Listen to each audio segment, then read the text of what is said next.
దేవునికి మహిమ ఘనత ప్రభావములు కలుగును గాక. ఆమేన్. మన ప్రభువును రక్షకుడైన యేసుక్రీస్తు ప్రభువారి పరిశుద్ధమైన శక్తివంతమైన ప్రశస్తమైన నామమున ఇటు రీతిగా ప్రభు సన్నిధిలో కూడినటువంటి సేవకులకు విశ్వాసులకు దేవుని బిడ్డలకు నా హృదయపూర్వక వందనాలు ప్రత్యేక శుభములు తెలియపరుస్తున్నాను. నజరేయుడైన యేసుక్రీస్తు ప్రభువారి ఉన్నతమైన కృప మీకు తోడై ఉండును గాక.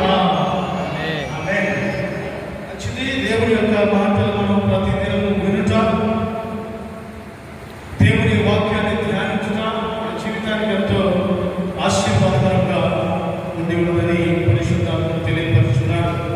ఈరోజు ఒక రెండు మాటలు నేను మీకు తెలియపరిచి తర్వాత ప్రాముఖ్యమైనటువంటి శ్రేష్టమైనటువంటి దేవుని యొక్క మాటలు మనం ఎంత ఉన్నాము. ప్రాముఖ్యంగా ఎప్పుడైనా మనంతా మనము కొన్ని విషయాలు ఆలోచన చేశామా మనం చూడగలిగితే, ఎప్పుడైనా మీరు దేవునికి నాకు దూరం ఎంత అన్నది గమనించారండి? దయచేసి గమనించండి. దేవునికి నాకు ఎంత దూరం అన్నది ఎప్పుడైనా ప్రశ్నించుకున్నారా? మరొక మాట, నేను ప్రార్థించగానే ఆ ప్రార్థన దేవుడు ఆలకించాలనే నమ్మకం మనకుందా? ప్రియా దేవుని బిడ్డలారా, మనం నిత్యము దేవుని యొక్క వాక్యపు వెలుగులో ఉండగలిగితే దేవుడు మనతోనే ఉన్నాడు, మనలోనే ఉన్నాడు. దేవునికి మహిమ కలుగును గాక. ఆమేన్.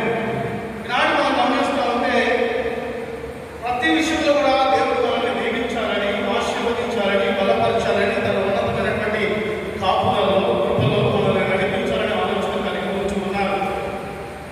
మనకి దేవుని యొక్క వాక్యం తెలుసు,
ఏది ఉన్నప్పటికీ లేకపోయినప్పటికీ కొన్ని కొన్ని సందర్భాల్లో మరి నీళ్లు తాగి బడికి వెళ్ళినటువంటి సందర్భాలు కూడా ఉన్నాయి. ఆదివారం వచ్చిందంటే, సెలవు దినం వచ్చిందంటే చక్కగా ఏదైనా పనికి పోయి వచ్చిన డబ్బుని ఇందులో తల్లికి జాగ్రత్తగా ఇచ్చేటువంటి పరిస్థితులు ఉన్నాయి. ఒకనొక దినమున దేవుడు తన జీవితంలో చేసిన మేలు ఏమిటి అని మనం జాగ్రత్తగా గమనించగలిగితే, చదువులో సమస్త విషయాల్లో దేవుడే తోడుగా ఉన్నాడు, బలపరిచాడు. ఆహారం ఉన్నప్పటికీ, సరైనటువంటి పరిస్థితులు లేకపోయినప్పటికీ, సరైనటువంటి జీవన విధానం లేకపోయినప్పటికీ, దేవుడు తన చిత్తములో తన యొక్క కృపలో తనని కాచి కాపాడుచునే ఉన్నాడు. ఒకనొక దినం వచ్చేదకి ఏ ప్రాంతంలో అయితే ఆహార లేమిలో ఉన్నాడు, ఏ ప్రాంతంలో అయితే నిందలు వచ్చినాయో, ఏ ప్రాంతంలో అయితే అవమానములు వచ్చినాయో, ఆ ప్రాంతంలోనే దేవుడు తనని హెచ్చించి మేలుకరమైనటువంటి జీవితం దేవుడు దయచేశాడు. దేవుడికి స్తోత్రము కలుగును గాక. హల్లెలూయా. ఆ కుమారుడు ఎవరంటే, ఈరోజు వాక్యం ముగిస్తున్న నేనే. నా జీవితంలో చిన్ననాటి తరంలో తినడానికి ఆహారం ఉండేది కాదు. తల్లిదండ్రులు చెప్పుకోవడానికి ఉన్నతమైన స్థితిలో ఉన్నవారుగా ఉన్నారు, కానీ పరిస్థితి ఎలా ఉండేదంటే, ఇతరుల మీద ఆధారపడాలంటే ఒకలాంటి బాధ, ఒకలాంటి వేదన. కానీ తప్పదు. నా ఫ్రెండ్స్ నన్ను ఎంతగానో సపోర్ట్ చేశారు. ఆ లేమిలో నుంచి దేవుడు నన్ను తన ఉన్నతమైనటువంటి కృపలో ఇంతవరకు కాచి కాపాడడానికి గల కారణం ఏంటంటే, కేవలం నా ప్రభు యొక్క కృప, ఆయన ప్రేమ, ఆయన కాపుదల మాత్రమే. దేవునికి స్తోత్రం కలుగును గాక. హల్లెలూయా. తల్లిదండ్రులు ఎలా చూస్తున్నారంటే, చిన్నప్పుడు నన్ను బాధ పెట్టారు, కానీ నా దేవుడు ఇచ్చిన ప్రేమ ఏంటో తెలుసా? వారిని నిత్యము ఘనపరిచే స్థితి దేవుడు నాకు దయచేశాడు. దేవునికి మహిమ కలుగును గాక. హల్లెలూయా. కనుక ఇక ఈ యొక్క సందర్భాల్లో కుటుంబ విషయాల్లో, సమస్త విషయాల్లో కూడా నా అనుకున్న వాళ్ళు భలే హేళన చేసేవాళ్ళండి. పండుగలు వచ్చినాయంటే, మా క్రిస్మస్ పండుగలు వచ్చినాయంటే, ఏదైనా దేవుని సంబంధమైనటువంటి కార్యాలు కానీ ఏదైనా పండుగలు వచ్చినప్పుడు మాకు కొనడానికి ఇల్లు కూడా ఉండేది కాదు. ఎక్కడ ఉంటారు మీరు? మీ బ్రతుకులు ఇంతే, మీ జీవితాలు ఇంతే, మీ పరిస్థితులు ఇంతేనే హేళన చేసేవారు. కానీ నమ్మదగిన దేవుడు నా పక్షాన ఉండి ఉండటానికి గృహము, చేసుకోవడానికి ఉద్యోగం, ఆయన పరిచయం చేయడానికి ఉన్నతమైనటువంటి జ్ఞానము, శక్తిని, ఆ మేలుకరమైనటువంటి జీవితము దేవుడు నా పక్షాన దయచేశాడు. దేవునికి స్తోత్రం కలుగును గాక. హల్లెలూయా. ఈ మాటలు ఎందుకు తెలియపరుస్తున్నాయంటే, మనం దేవుని యొక్క ఉద్దేశంలో, దేవుని యొక్క ప్రేమలో, దేవుని యొక్క కాపుదలలో ఉన్నంతసేపు ఎవరు మనకి ఏ హాని చేయలేరు. ఎప్పుడైతే లోక సంబంధమైనటువంటి ఆలోచనలు మనకు వస్తూ ఉంటాయో, లోక సంబంధమైనటువంటి తలంపులు మనకు వస్తూ ఉంటాయో, ఆ క్షణంలో మనకు దరిచేయడానికి అపవాది నిత్యము వచ్చి ఉంటూనే ఉంటాడు. ఎంతవరకు పరిశుద్ధమైనటువంటి దేవుని సన్నిధిలో సజీవులుగా మనం ఉన్నామంటే, ఇది మన బలము కాదు, మన శక్తి కాదు, మన ఆలోచన కానే కాదు. దేవుని యొక్క ప్రేమ, దేవుని యొక్క కాపుదల, దేవుని యొక్క ఉద్దేశం ఇంకా మన పక్షాన ఏదో చేయాలని ఉన్నది కనుక దేవుడే మనల్ని పోషిస్తున్నాడు, దేవుడే మనల్ని బలపరుస్తున్నాడు, దేవుడే మనల్ని కాపాడుచున్నాడు. దేవునికి స్తోత్రం కలుగును గాక. హల్లెలూయా. కనుక ఉపదేశములకు చెవి ఎక్కేవారుగా మనము ఉండాలి. దేవుని వాక్యము చిన్నపిల్లలైనా పెద్దవాళ్ళైనా ఎవరు చెబుతున్నా కానీ వారి వైపు చూడకుండా, వారి చెబుతున్నటువంటి వాక్యము మీద మనం మనసు ఉంచగలిగితే,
నీతిమంతుల యొక్క ఆలోచన, వారి తలంపులు, వారి ఉద్దేశాలు, వారు ఊహించక ముందే గొప్ప కార్యాలు దేవుడు తప్పకుండా జరిగించగలగన సమర్థుడై ఉన్నాడు. ఇక మనం చూడగలిగితే నీతిమంతులు ఆశించినది వారికి దొరుకుతుందండి. కనుక మనం మంచి పేరును పొందాలంటే నీతి కలిగి ఉండాలా లేదా? ఈ నీతికరమైనటువంటి జీవితం, ఈ నీతిమంతులు కొన్ని అనుభవంలో కలిగి ఉండాలని పరిశుద్ధాత్మ తెలియపరుస్తున్నాడండి.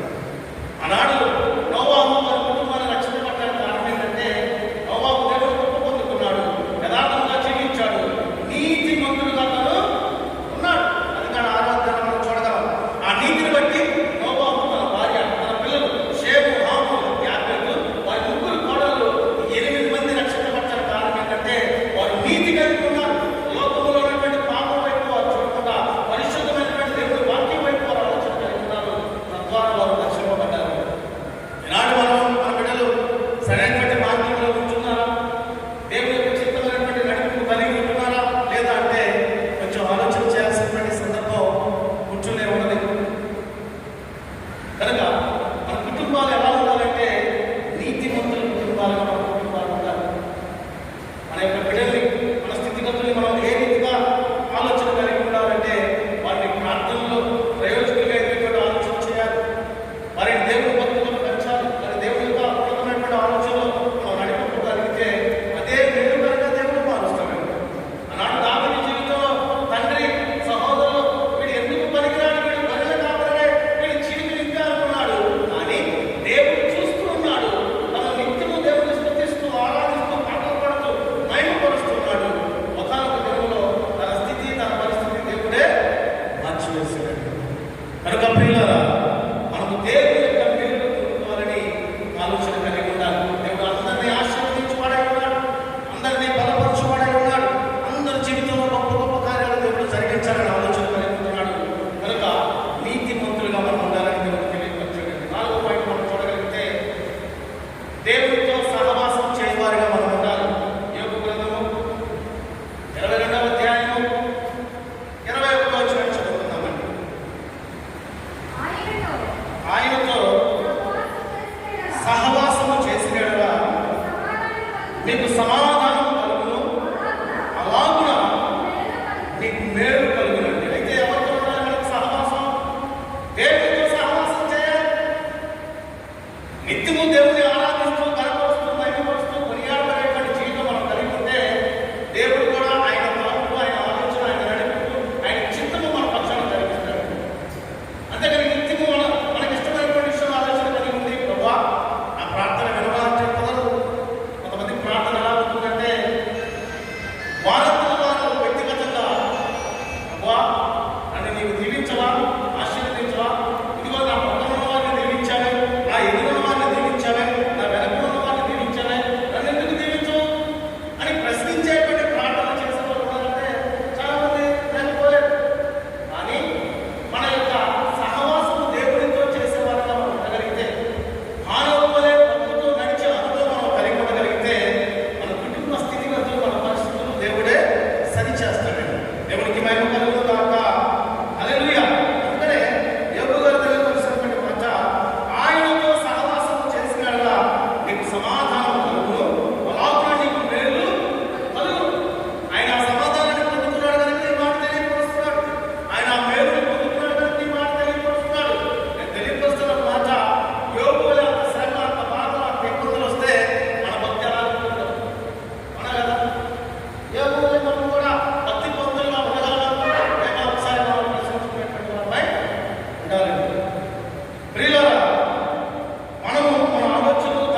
6వ అధ్యాయం 24వ వచనం చదువుతున్నామండి.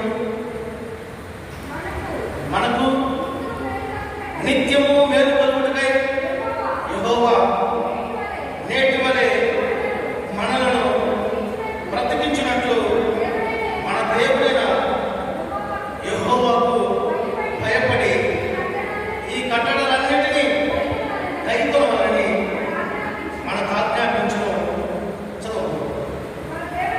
మన దేవుడైన యెహోవా మనకు ఆజ్ఞాపించినట్లు ఆయన సన్నిధిని ఈ సమస్తమైన ఆజ్ఞలను అనుసరించి మనము నడుచుకున్నప్పుడు మనకు నీతి కలుగును.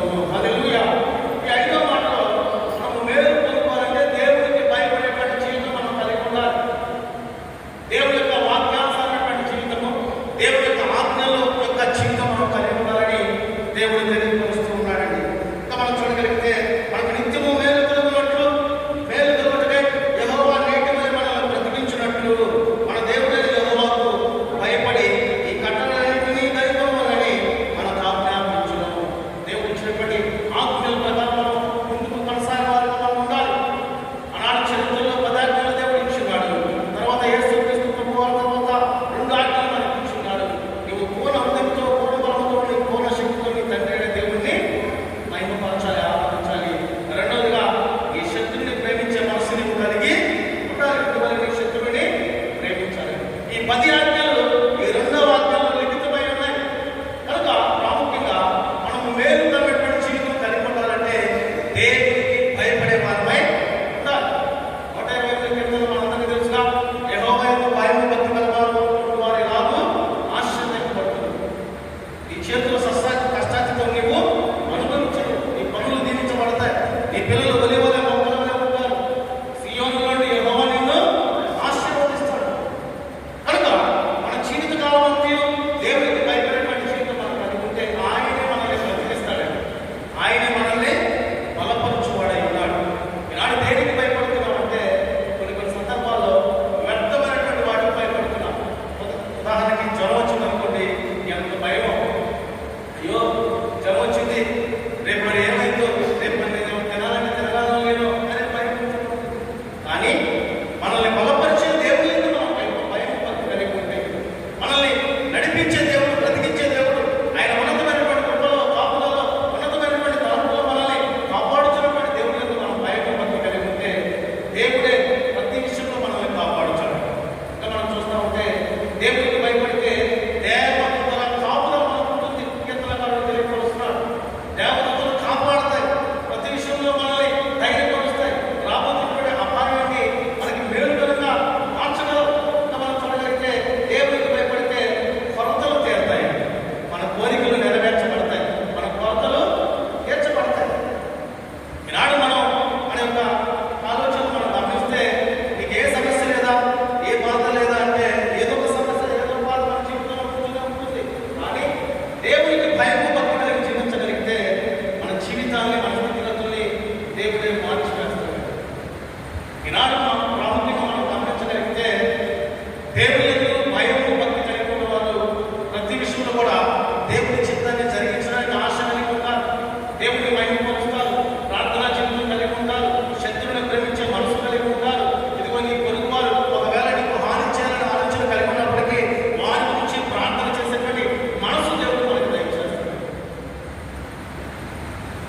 కనుక మనం దీవించబడాలన్నా, ఆశీర్వదించబడాలన్నా, మేలు కలిగినటువంటి జీవితం మనం పొందుకోవాలన్నా దేవునికి భయపడేటువంటి జీవితం మనం కలిగి ఉండాలి. 6వ మాట మనం చూడగలిగితే ఎవరికి మేలు, ఏది మేలంటే దేవుని ఆశ్రయించే వారికి మేలని పరిశుద్ధాత్ముడు తెలియపరుస్తూ. చూద్దాం మాట కీర్తనలు 34వ కీర్తన 10వ వచనం చదువుకుందామండి.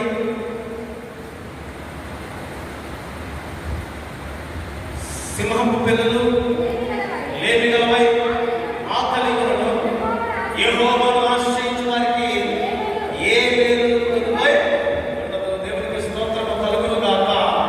హల్లెలూయా. ఆయన ఆశ్రయించిన బిడ్డలు ఆయన విడిచిపెట్టేవాడు కాదు. నీ తల్లి మరచిన, నీ తండ్రి విడిచిన నేను నిన్ను విడువను, ఎడబాయని వాగ్దానం చేస్తున్నాడు. మనం ఆరాధిస్తున్నాం.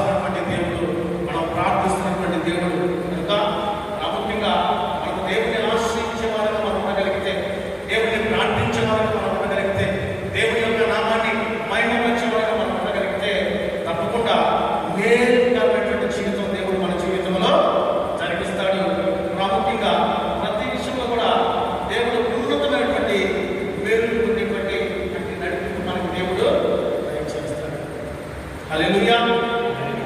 మేలు చేయక నీవు ఉండలేవయ్యా, ఆరాధించక నేను ఉండలేనయ్యా. మేలు చేయక నీవు ఉండలేవయ్యా, ఆరాధించక నేను ఉండలేనయ్యా.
దేవుని కొనియాడారు కలిగి ఉన్నాయి.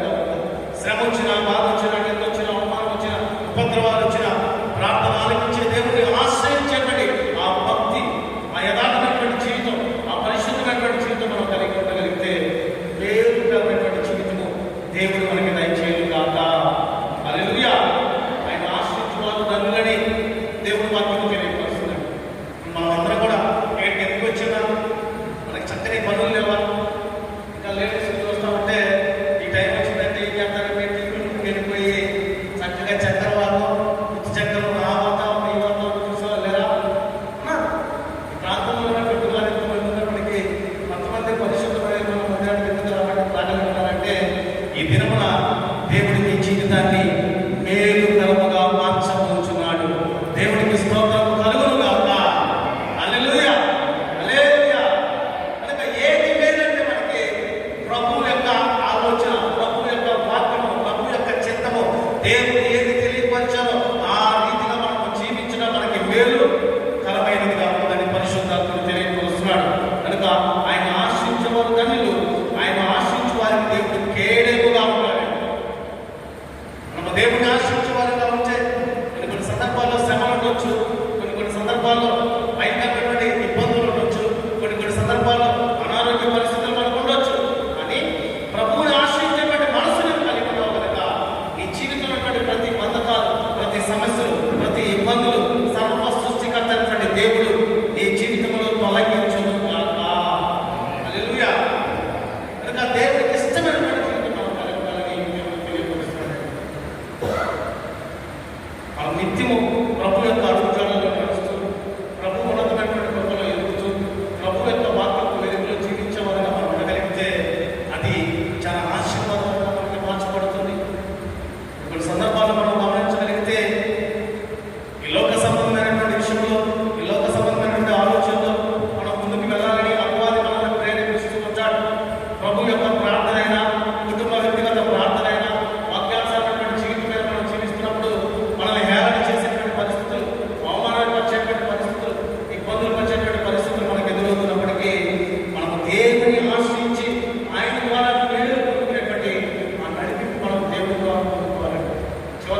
కీర్తనలు 84 కీర్తన 11 వచ్చిన చదువుకుందామమ్మా. నీ దేవుడైన యెహోవా సూర్యుడును ఏడేయుడును. యెహోవా కృపయు ఘనతయు అనుగ్రహించును. యథార్థముగా ప్రవర్తించు వారికి ఆయన ఏ మేలును చేయక మానడు. హల్లెలూయా. ఎలా ప్రవర్తించాలి మనం? యథార్థముగా ప్రవర్తించే వారుగా మనము ఉండాలి. మనం యథార్థమైనటువంటి జీవితం, భక్తి కలిగినటువంటి జీవితం, దేవుడిని ఆశ్రయించే జీవితం, దేవుడిని కొనియాడే జీవితం మనం కలిగి ఉంటే మన పరిస్థితులు, మన స్థితిగతులు దేవుడు మార్చివేస్తాడు. ఏమైనా చేయగలవు, కథ మొత్తం మార్చగలవు. నీ నామముకే మహిమంతా తెచ్చుకొందువు. ఏమైనా చేయగలవు, కథ మొత్తం మార్చగలవు. నీ నామముకే మహిమంతా తెచ్చుకొందువు. యేసయ్యా, యేసయ్యా, నీకే నీకే సాధ్యము. యేసయ్యా, యేసయ్యా, నీకే నీకే సాధ్యము. ఏమైనా చేయగలవు, కథ మొత్తం మార్చగలవు. నీ నామముకే మహిమంతా తెచ్చుకొందువు. ఏమైనా చేయగలవు, కథ మొత్తం మార్చగలవు. నీ నామముకే మహిమంతా తెచ్చుకొందువు. హల్లెలూయా. దేవుడు మన జీవితాన్ని, మన స్థితిగతుల్ని మార్చగలిగిన సమర్థుడైన వాడు కనుక ఆయన ఉన్నతమైనటువంటి యథార్థమైనటువంటి జీవితం మనం కలిగి ఉండడానికి ప్రయాసపడే వారిగా మనము ఉండాలి. కనుక ఈ యథార్థత విషయంలో మనం ఆలోచన చేయగలిగితే మనలో ఎంత యథార్థత ఉన్నది మనల్ని మనం పరిశోధించుకుంటే మనకి తెలియపరచబడుతుంది. అయినప్పటికీ మనం సృష్టించిన దేవుడికి మనకి తెలుసు మన పరిశుద్ధత ఎలా ఉంది, మన ప్రార్థన జీవితం ఎలా ఉంది, మన వ్యక్తిగత జీవితం ఎలా ఉంది, మన ఆలోచనలు ఎలా ఉన్నాయో మనకు తెలుసు కనుక యథార్థముగా ప్రవర్తించే వారికి దేవుడు మేలు చేయవాడై ఉన్నాడు. యథార్థవంతుల ప్రార్థన వారి వంశము దేవుడు దీవించవాడై ఉన్నాడు.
నామం పరిశుద్ధపరచబడును.